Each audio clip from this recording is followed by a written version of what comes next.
kind of a little bit what I went over before. I am a USF alum. I, spent 5 years getting 3 different degrees. So I'm definitely proud to be a Bull, and I really do credit my ability at USF to being engaged in different areas to why I am and where I am today. And really, it's funny, my experience with hunger was really shaped by my early years at USF. And so I'm originally from Toronto, Canada, and I grew up in the suburbs of Toronto in a very middle class neighborhood where I didn't have a lot of examples of poverty. Obviously, there's people who are of lower income, but generally the social services provided and healthcare and all these different programs made it so that I didn't really see what I would then soon see when I moved to Tampa in front of my face. And so when I did move to the United States and I came to the Tampa Bay area, I recognized two things. One, that there was large swaths of low-income people just behind the university that I didn't have the chance, that I didn't realize for the first year that I was there. And it wasn't until I started doing volunteer work that I recognized how disadvantaged these populations were and how little access they had to fresh groceries and food and produce. And then compounding that with my experience as a university student in the dorms, I realized that a lot of the traditional foods and recipes and cuisine that I'd grown up with, being my parents being Italian, I also wasn't able to access. And so it really challenged me to look deeper into the questions and kind of become an active citizen in the food space, moving from volunteerism to being somebody who asks questions like, why is this happening? Where can I find it? How can I do better for my community? And so, you want to turn to the next one? And so the third piece that really added to that was my love for travel. And so being able to go to different countries around the world, I visited Puerto Rico in acts of service. I visited Martinique, which is an island in the Caribbean, and even just other parts about the United States. And again, was identifying those cultural importances of food and what it meant to each individual and how it brought communities together. And so really at this time, I'm not fully aware. This is retroactively that I recognize what I was exactly doing in this space. But at that time, I was just having the conversations with people and asking the questions and trying to understand why these problems existed. And that kind of, actually, I'll go back here for a sec. And that kind of moved me forward to the present day. And when I became a volunteer for a food pantry in the area, and that was called The Well, which is the company that I currently work for. And they had been working towards food insecurity for 10 years. And for anybody who doesn't know what food security means, essentially it's this idea that you have access to fresh, healthy options and consistent access and equitable access. And so those are kinds of the topics, those are the kinds of things that food security kind of defines, is this idea that you can walk into a grocery store and get the food that you need to be energized and able to think and to act and to all those different things. So I started volunteering with this food pantry and realized that there was a gap here, because if the same clients that were coming 10 years ago were still coming today, we might have to ask some more questions here and move beyond our traditional approaches to food security. And so using my life experience or the limited life experience I had at this time and trying to figure out solutions that I answered, I really dug deeper. And so that brought me back to my grandmother, who is the woman pictured here. And the reason I showcase her is because this is, your classic grandmother story. She lived through the war and both wars, and grew up in the mountains of Italy in a remote town. And the things that she emphasized were always about food, because food is what was scarce growing up. And so she taught us how to make tomato sauces and can everything under the sun, and maintained an acre garden up until her 80s that we helped harvest with her as little kids and cook with the ingredients in the kitchen. And so what I realized is the reason I had this deep interest in food was because I had such a great introduction to it.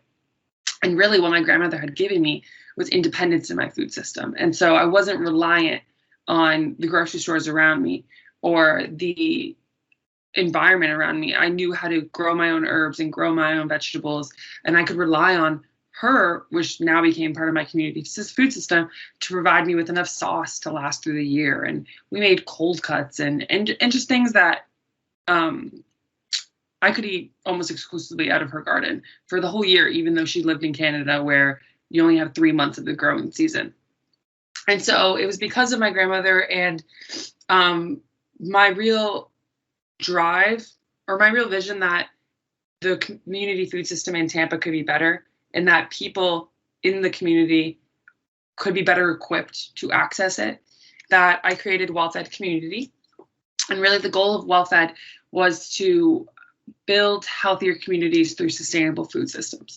And so what that means to us is just really making food make sense and teaching people the entire cycle of that food, of food. And so understanding that it doesn't just pop up in a grocery store, saran wrapped or in a bag or anything like that. There's a whole bunch of steps that get us to that point.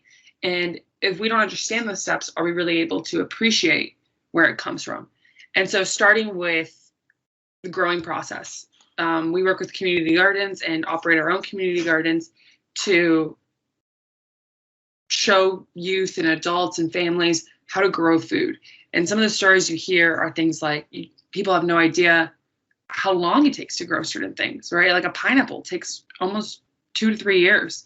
And that's if it doesn't get stolen by a raccoon or another animal in that process. Or, you know, the average growing span being 6 months to a year for most things. We don't just, and think about having to maintain that all yourself. I mean, the successes and failures that come along with gardening. So then the second step is cooking and how to prepare that food. And so the big reason why we incorporated cooking is because, one, we recognize that people didn't know what to do with the food in the pantry. The well is really unique in that majority of its produce, about 85%, is fresh. And so we have beautiful veggies and lettuces and tomatoes and other fruits coming into the market, and people would leave those things behind because they just didn't know what to do with them. And so we started showing people what to do with them and creating little nutritional grab and goes that could explain, okay, we just got a bunch of ginger into the pantry. What do you do with ginger, right? You can make tea, you can use it in your cooking, and things of that nature. So never using ingredients that weren't accessible in the pantry that day, which sometimes was very unique ingredients that people weren't familiar with, like things like quinoa or eggplant or zucchini, like things that people didn't really know how to use. And a big thing in all those interactions was really just using that food as an opportunity to create a relationship and talk to people about their own experiences with food. What did they use in the kitchen? So in everything that we do, whether it's gardening, food, or where I'm about to go in composting, it's really just a medium for a relationship and for a conversation to kind of dig deeper into why these things are happening and ensure that we're not, providing unsolicited advice, but really seeking to educate the community in the ways that they want and that they need. And so then the final step is composting. And composting is the process by which you break down organic matter. And so at any cooking class or any gardening activity, we always want to utilize our compost and emphasize the importance of diverting that waste from the landfill in the best way we can. And that contributes to this idea of zero hunger, because that compost then creates fertilizer, and that fertilizer can then go back into the garden. And for somebody who may not be able to afford large amounts of fertilizer on their own, they're creating their own, they're capturing their own waste. They're really monetizing that. It's I don't know if opportunity cost is the right word, but it's a cost otherwise that they would have had to incur, but instead they can utilize from their very own materials. So a little bit more, I have some photos here about some of the partnerships that we've created as an organization. And so, of course, the USF Honors Garden, which I will leave to be talked about a little bit more. But essentially we are just partnering with the Honors College Community Garden. If you're not familiar with it, it's at the USF Botanical Gardens. I would recommend going check it out, or the Botanical Gardens as a whole is just a really beautiful space. But partnering with them to do the same thing, you do cooking classes and kind of show the students how they can utilize the different ingredients in the garden. In the top right, we have our Refugee Women's Showcase that occurred over the summer months. And so this was really an event to, again, emphasize that cultural component of food. And so we worked with a refugee women's organization to create this recipe showcase where they displayed their own recipes, and we invited the community out. And it was really just an event intended to empower these women who have large amounts of traditional knowledge, and just not the platform to showcase that.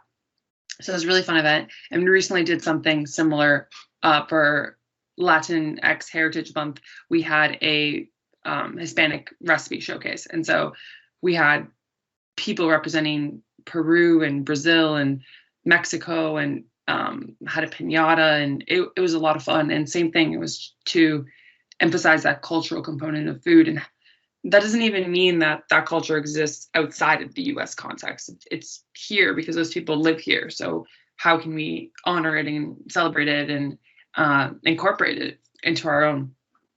And then finally, at the very bottom here, we have our partnership with the Amrock Fab Lab in the University Mall, which is a STEM lab.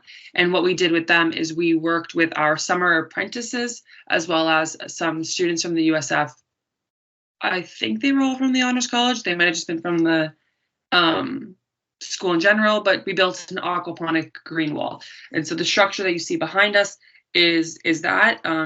Aquaponics is essentially, I guess it's not really helpful if I define it with hydroponics, but hydroponics is essentially a way of growing that utilizes nutrient-dense water opposed to soil. So it's soilless planting.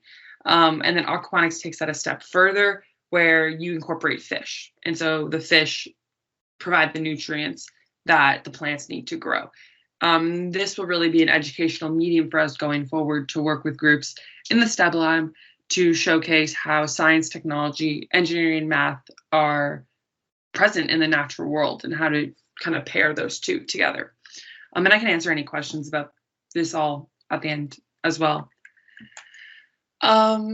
So this is just some examples of the different programming we do with our youth cooking classes as well as our family classes. And again, we're trying to plant a seed. I apologize for the pun, but plant the seed in the minds of both the young people in our community and their family members as to why these different ingredients are important to the overall well-being of the individual, and how they can utilize their access to these community gardens or to the food pantries in a different way, in a way that is more sustainable for themselves, and in a way that makes them feel responsible for their own food and food system. And so hopefully one day they are not dependent on us anymore. So essentially the goal is to work us out of a job, because that will really mean that we've achieved the goal of people not going hungry and being able to access food on their own. So I'm going to leave it there. Does anyone have any questions about anything that I talked about?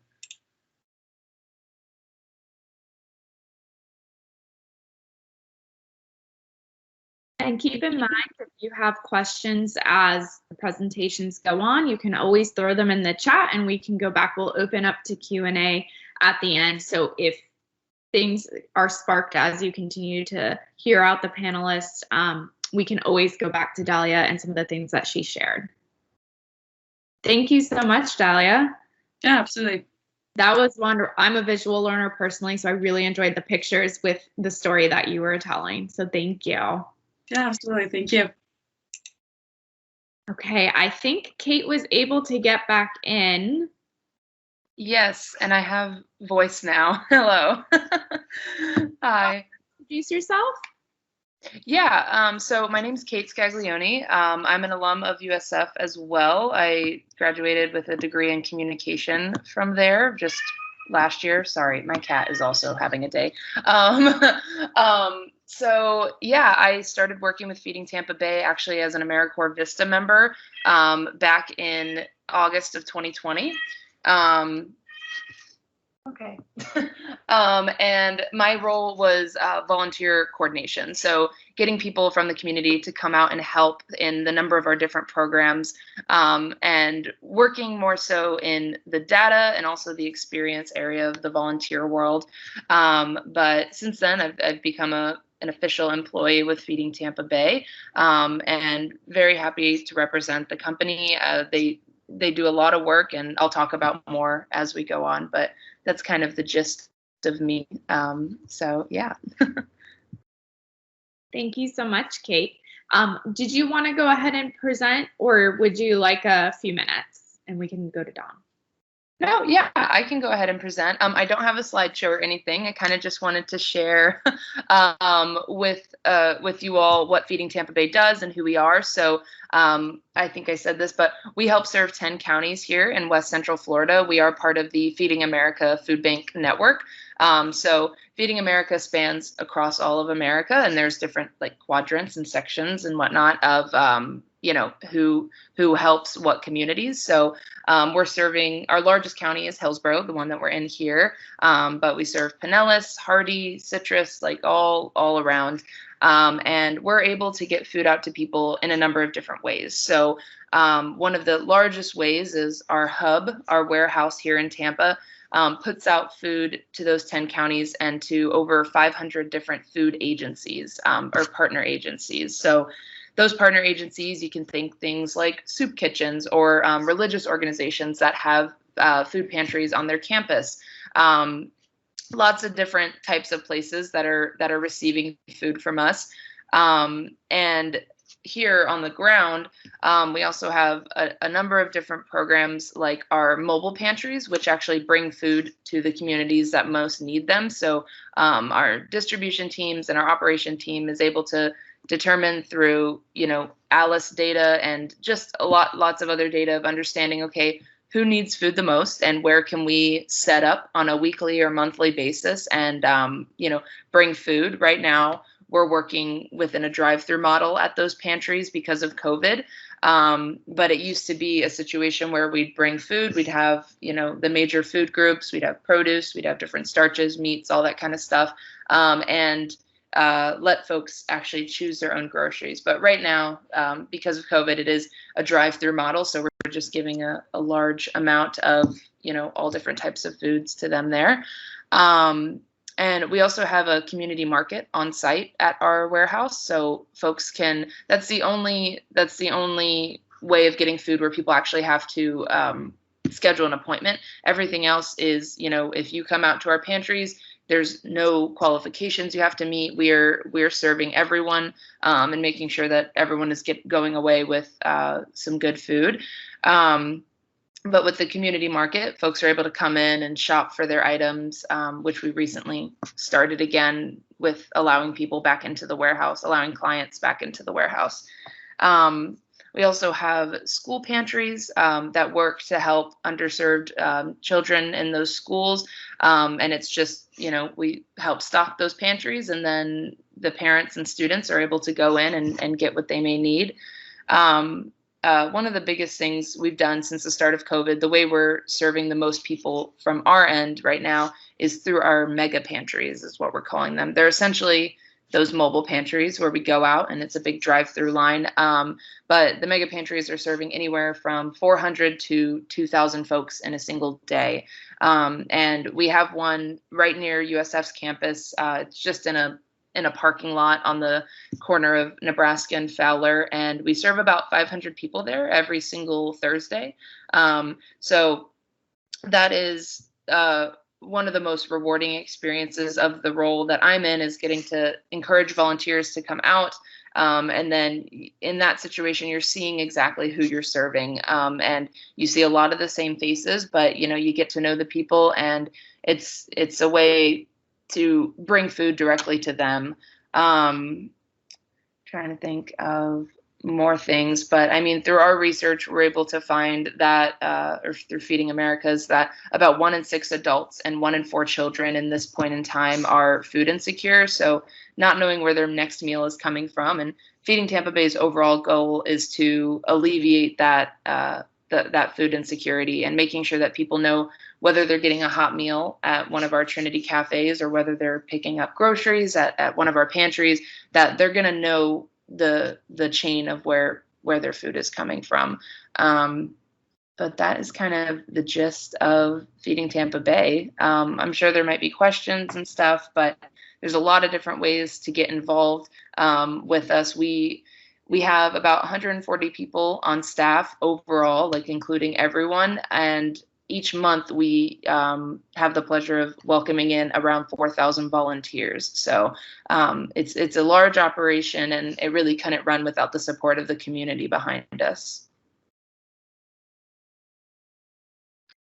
Thank you. Those are some impressive numbers. 4,000 volunteers. I can't even imagine organizing and getting everyone in the right position. So thank you so much for sharing that information. And for the panelists today, at some point, maybe towards the end, if you don't mind dropping your information in the chat, should anyone here want to look into volunteering, they'll have the information to do so, or to contact you, whichever is the proper way to get on the list to volunteer. Okay, last but not least, Dawn. Yes, good morning. Are we live? Yes, we can hear you. All right, well, I don't have a slide, but I jotted some notes so I'd stay within the allotted time, because I tend to meander off on different subjects. But I did appreciate both of the presentations. I do get quite a bit of texts and emails from Kathy, so it's good to hear her voice other than the events that I've been to help be a part of that amazing organization. It really speaks for itself, and she's doing a great job. And delay that, there's a lot of crossover in what you're doing and what a lot of us are doing. I remember one of the questions in the survey for us before the interview or the panel presentation was, what part of your job or your role, your company like the best? And I would say it's this right here, what we're hearing, that there is movement, there are people making positive impacts, they do care, and it helps give you a little lift to continue moving on what you're doing and creating these relationships with other people. So for my presentation, I'm just going to share a little bit about my journey and some of the opportunities I've had to be educated, to educate, engaged and engage, and empowered and empower. And then some professional personal contact information I'll save for the groups that I'm associated with, which are Hands to Dirt is an organization. Some of the things that we do, the two groups that I'm mostly associated with now, Ecology Florida, which was 2010, and in 2019 recently was the Tampa Bay Urban Food Sovereignty Summit, which is a great multidisciplinary faculty group that is really continues to grow in membership and impact as we go on in the years. So when I was reading, when Mike Stowe had sent me what this expo was about maybe majors and even minors checking what they want to do with their college careers, I kind of stepped back and thought about what my journey was in terms of why I chose my major and minor. I am a religious studies major, and I'll get to that in one second.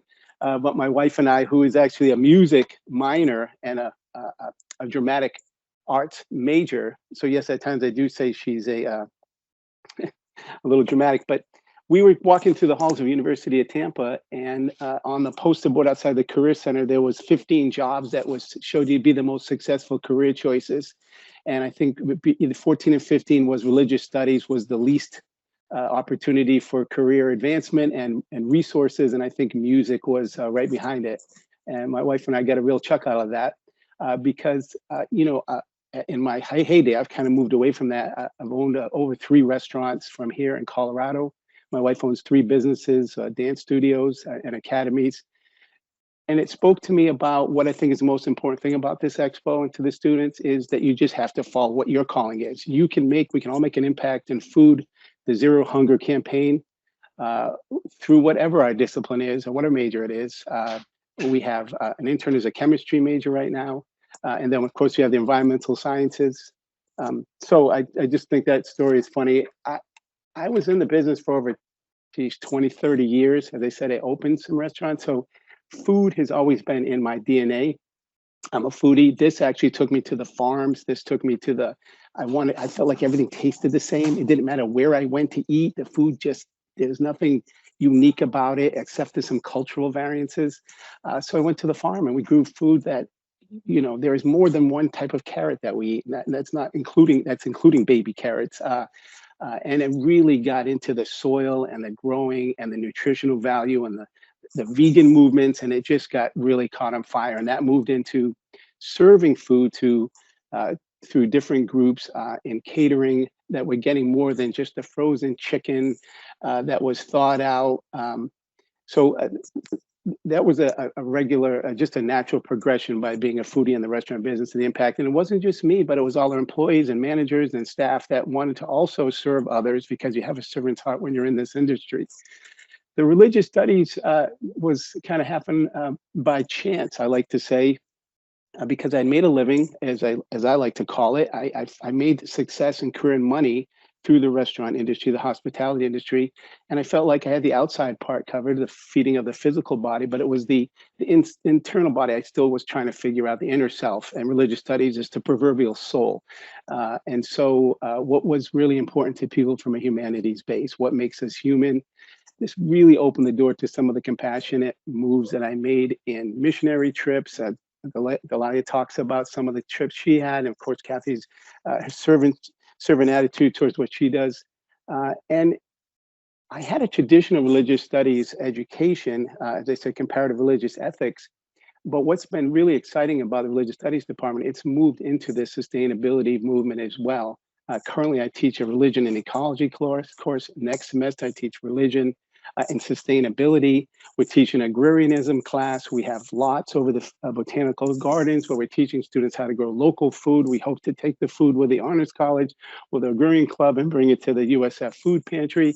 So all these motions, these little movements kind of tend to roll over if you just kind of follow, or as my kids' movie Frozen says, just do the next right thing. All right, let me get to my third page here as I'm kind of making sure I stay with time. Yeah, so the relationships that I formed at USF in my hospitality background, the Trinity Cafe, Kathy talks about, we did something like that in Ybor City before the Trinity Cafe. It was called The Rock.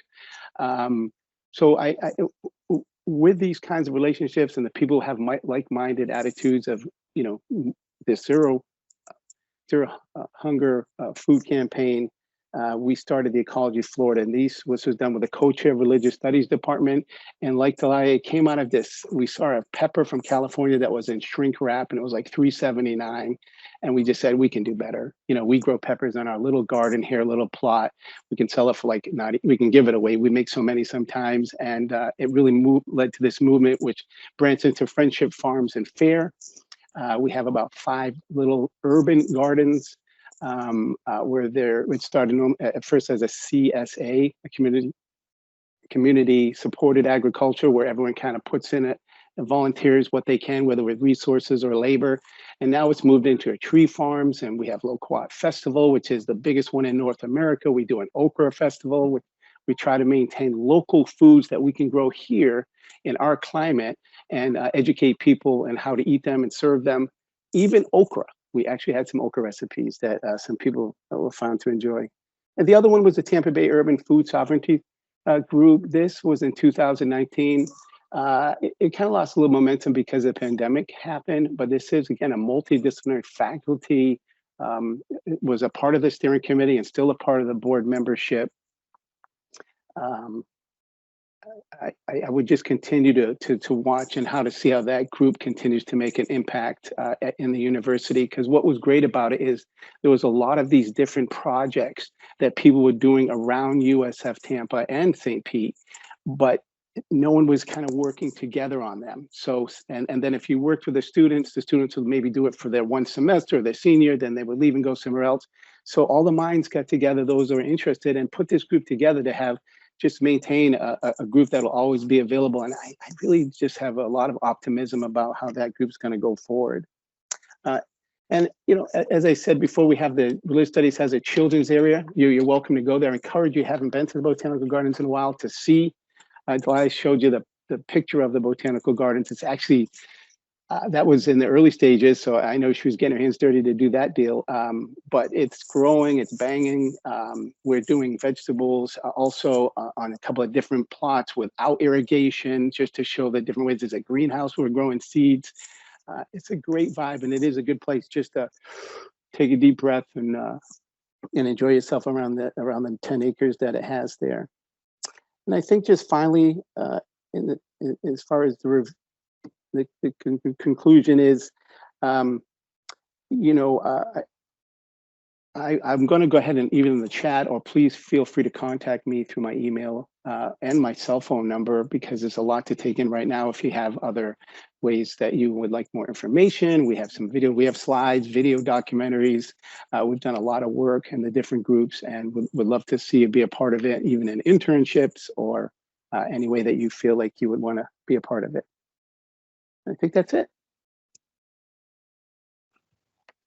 Thank you so much, Don. I really appreciate everyone's presentations. I hope that was helpful for those who are on the call to really understand what their work is day in and day out and how it's impacting the community and food security.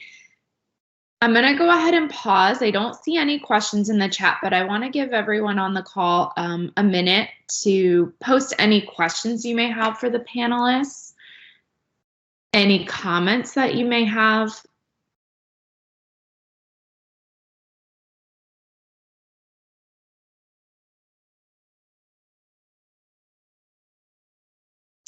You'll notice in the chat, which if you're not familiar with Teams, it is the chat bubble on the top center of your screen. It'll pop open a chat on the right.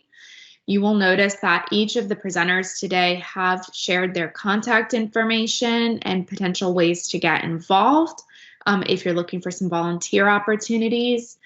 Some of them, I know Don had mentioned that he works with the Botanical Gardens. That's directly on USF's campus.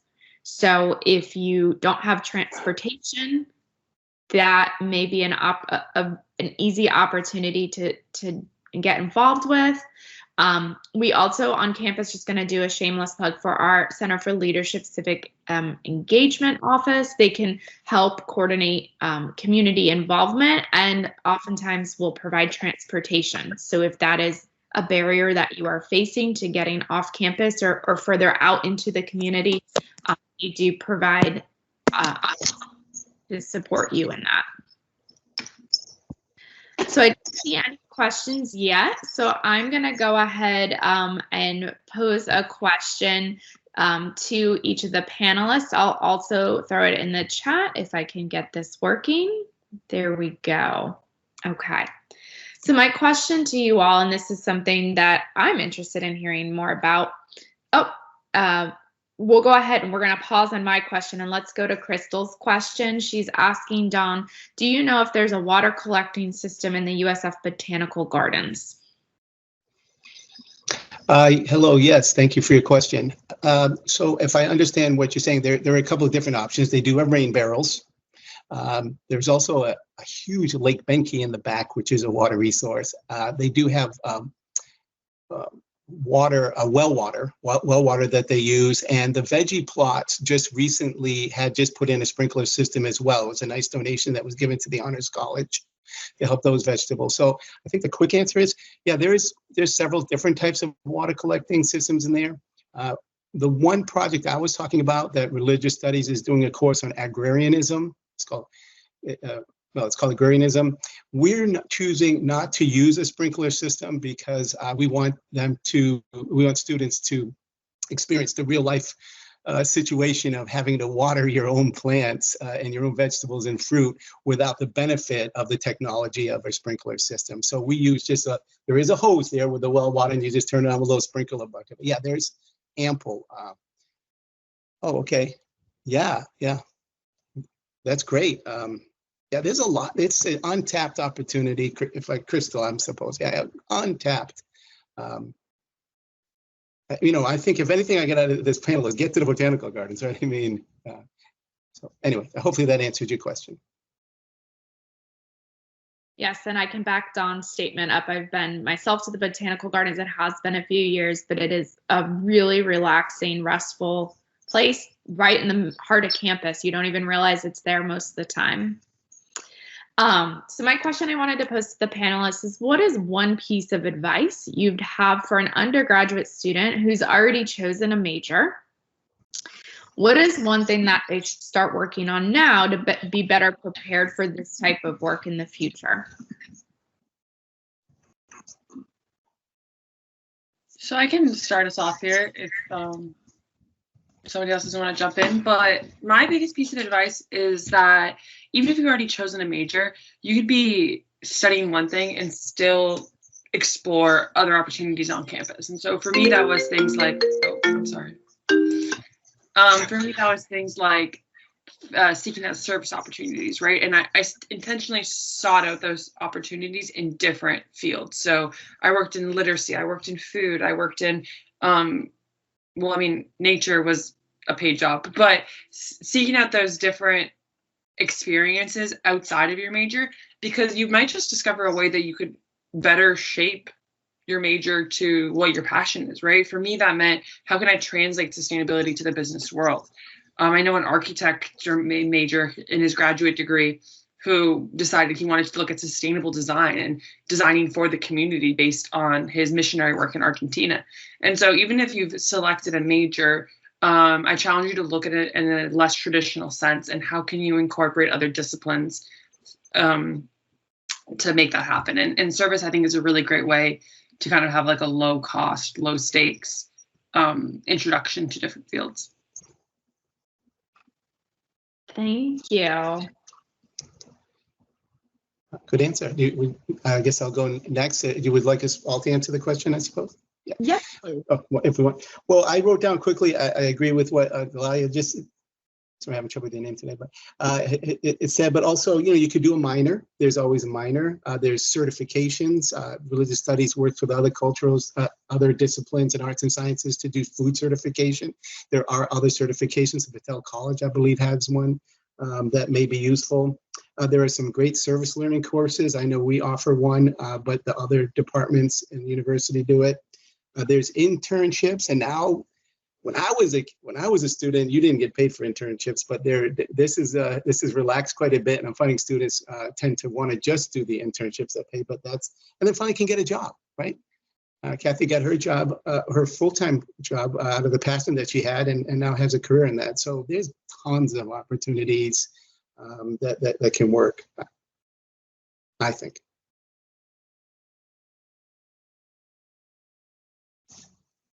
I'm trying to unmute here. Okay. Those are both amazing answers. But I think, Dahlia, whenever you were doing your presentation and talking about how science and engineering worked into the aquaponics, I think it was, it's like, there's so many ways to blend your passion and, your mind of service to whatever degree you get. I know for myself, I got a degree in communication, focusing on interpersonal communication and organizational communication, and didn't really know what I wanted to do when I got out of university, but I knew that I wanted to do something that was helping others. And being a Tampa native, seeing the great need within the community that I grew up in, it's kind of just driven, where I'm at now. But I think it's important to remember too, as a piece of advice, that it's only the beginning. As Dawn mentioned, there's different opportunities that may present themselves, certificates, minors, whatever it may be, and even, furthering that education. But, it always, as long as you're following what you want to do and you're not just falling right into something because this is what all engineers do, or this is what all of these types of majors do, I think that you'll be very happy in your career. And there's a lot of opportunity out there. I think since I've started the workforce, I've been like, wow, that's a job. That's a job. You just realize things every single day. You're like, wow, there's so many different avenues to go down. So I don't stress. That's my advice. Yeah, Kate, I completely agree with you. Oftentimes I'm meeting with students and they want a very concrete answer as to what will I do with this major? And I'm like, well, the world is your oyster. There are so many opportunities and jobs that may not even be jobs today as we're talking. And in 2 years, these jobs existed. I know when I was in college and this dates me, there was no such thing as a social media influencer or any social media marketing. And now that is a huge sector. And people are making livelihoods off social media itself, not even working for a particular company. But so, you know, we're constantly evolving, and what may be an opportunity today may not be in a few years, and what may be in a few years may not even be in existence now. Dawn, we have a quick question. Not sure if you would have the answer, but is there a covered area at the Botanical Gardens open for clubs to meet? So like, can it be reserved? Yes, absolutely. Yeah, there's a few of them. They just built a nice grandstand. Actually, the hurricane had destroyed one of the orchid patio, the name of it. But yeah, they just built a brand new bandstand, and there's little gazebos. So yeah, any size. I don't know what the fees are. I know they're much. They work with the students and the faculty at USF, and you can also get a membership, which isn't that expensive, and that may even cover the costs. I know they have weddings there, and they had yoga there. So yeah, it's a great place, Andrew. So yeah, thanks for your question. Yeah, Lori or David would be either one that you would want to contact on that. They're great. They really are. Great. Welcome. Thank you. I have another question. Oh, look. Okay, we have a question in the chat. What was the name of the service that helps people travel to community? Okay, so that is CLCE. I will find their website and go ahead and put it in our chat. They are located in the Marshall Student Center in MSC. I believe it's the first floor, but don't quote me. When I find their website, I will confirm. And they are there typically 8 to 5, Monday through Friday. They also have a good presence online. So if you're not physically in Tampa or just on campus, you can connect with them virtually as well. So I know nowadays a lot of people are talking about company culture. Particularly, I work specifically with first-year students. And so as they're meeting with me, they're having conversations. They may be happy with their major, and they're starting to think about internships and job opportunities. And what I'm seeing is a lot of focus on culture of the company, expectations of the company, flexibility. All these types of things are starting to come forward that weren't maybe conversations that my first years were having with me 5 years ago. So there's definitely this evolution, which I don't know if COVID has moved along or fastened that. But what is the company culture like for each of you at your in your positions? And for those of you that are at maybe working in multiple areas, maybe you can speak to what you see at one versus another. So I'll throw that in the chat. What is the company culture like? Do you guys want me to start it off again? Stick to rotation. Okay, so for me, actually, I was actually working in sports before I committed to the nonprofit space fully. So right out of graduation, I was working, well, then COVID. So I guess IMG Academy was where I was working. And essentially just a large corporation. And it wasn't for me because I liked being in a smaller organization. You tend to do more in smaller organizations because there's just less people to get the work done. So that's something that I recognized early on and kind of what helped me make the transition to a smaller org.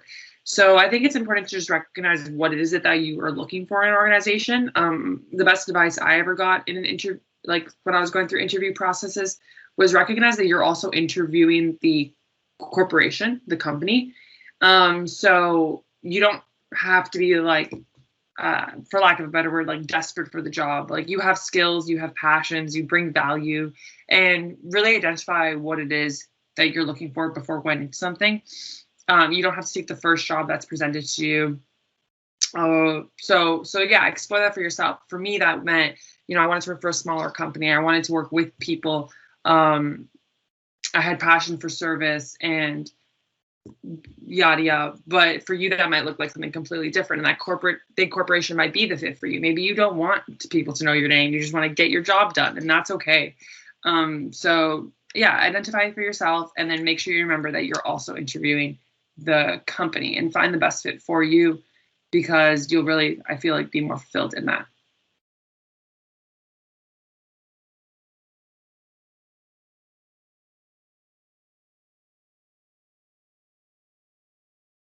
I'll go next. Okay, yes, it is unmuted. I don't know what is going on with my computer today.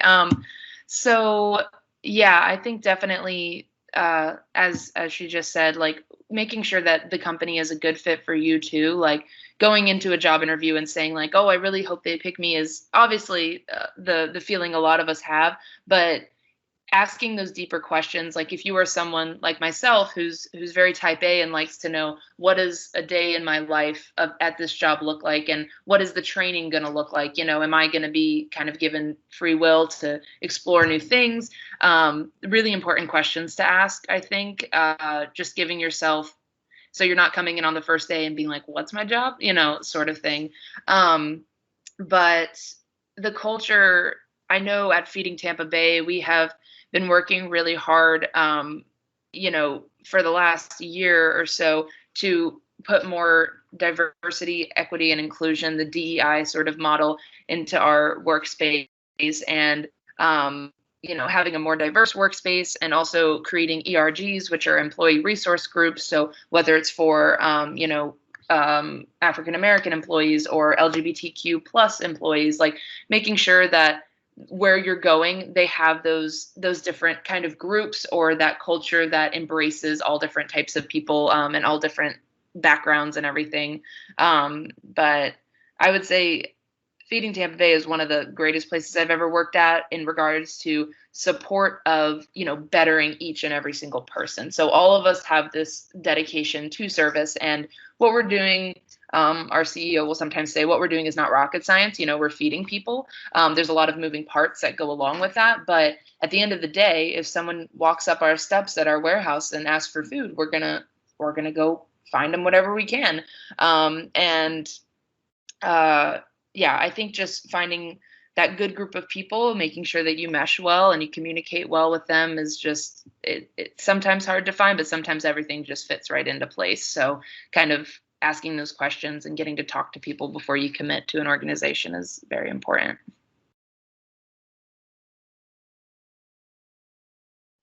Good. And just for the sake of finishing up the panel, yeah, when I was in the food industry, I was a manager of a fairly large restaurant / bar that was doing quite heavy sales back, we're talking 20 years. And I was I think I was 19 or 20, and they were calling me Mr. Saunders, which is unheard of nowadays. You'd have 30-year-old employees calling this, it's 20-year-old Mr. Saunders. The culture's changed enormously, as industry, every industry has. Anyone can go to any job almost anywhere across the street. They can see 20 of the same jobs, probably within a few miles for the most part, at least in this area. So, it's businesses aren't going to survive anymore. That's the great movement of the youth, is this leveling of, well, how are you helping the world? How are you helping each other? How are you helping humanity? It's just a beautiful movement in terms of cultures who are, not respecting you for who you are and what you are, and that each individual offers something is just not going to make it. It is not making it. And it's tough when you're younger, right? Because we'll take any job we want when we're 18, 19, 20. And it takes a lot of confidence and strength to say, well, why would I work for your organization? Because you're like, I've got student loans, or I got a rent to do, and I got to pay. But again, I think every one of the panelists have said, just trust your inner self, trust your voice, and do what is right for you. And it will work out. It does work out. Yet some days it doesn't seem like it's going to. So maybe that's a roundabout way to say the culture, but all the answers are good. Our culture, we know that people have a choice to wherever they want to go, and however they want to do it. So it is a fit sometimes. Some just, that's not my thing. So we try to offer different, or create your own. What would you like to do? What is in your passion? Maybe we don't offer that service right now. So you had said that earlier, but create your own job, right? If the job's not there now, as social influencer may not be, well, what do you want to do? We'll create that position. Well, I want to, see the earthworm population increase to 1 billion. Let's do it. Let's try it, whatever it is. So be innovative and just trust your voice and your ideas. And, one of them is going to stick. So good question and good answers. Well, I'm being mindful of time. We have about a minute left. Are there any final questions from the audience? Are there any final comments that the panelists want to make before we part ways? Thank you for being part of this. Thank you all so much for taking your time out. I know it's a Wednesday, a busy working day, and so I appreciate you spending an hour with us to share your experiences. And hopefully this has helped some students kind of identify some new opportunities that they can explore while they're with us at USF. Thank you, Ashley. Yes, good job, Ashley. Thank you. Thank you. And thank you everyone who attended. We appreciate it. Have a wonderful day. You too. Bye-bye. Bye all.